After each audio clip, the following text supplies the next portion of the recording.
নমস্কার, আশা করছি সবাই খুব ভালো আছেন। আমিও খুব ভালো আছি। আজকে 15ই আগস্ট। তো দেখুন আমার ছেলে একটি পতাকা এঁকেছে। তো কেমন হয়েছে দেখুন। তো ওকে আমি জিজ্ঞাসা করছিলাম আজকে কী দিন, তো বলল আজকে স্বাধীনতা দিবস। দেখুন কেমন এঁকেছে ছবিটি। তারপর আমি চলে এসেছি রান্না করতে। বেগুন দিয়ে ইলিশ মাছের তরকারি করেছি, দেখুন কেমন লাগছে দেখে। তারপর আমি আমার ছেলের জন্য খাবার বেড়ে নিয়েছি, ভাত, শাক, হচ্ছে আলু ভাজা, ডাল, মাছের তরকারি, সমস্ত কিছু সাজিয়ে গুছিয়ে নিয়েছি।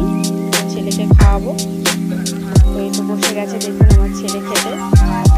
তো আজকে বলছে ও নিজে হাতেই খাবে।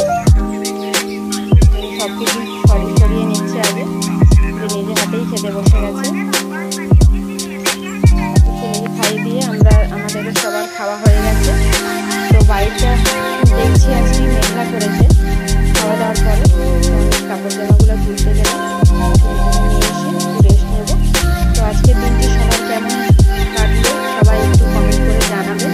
আশা করছি সবার খুব ভালো যাবে, কারণ আজকে বীর শহীদদের তাদের রক্ত জল করে, রক্ত বইয়ে আমাদের আজকের দিনটি আমাদেরকে দেখার সুযোগ করে দিয়েছে। তো ওনাদেরকে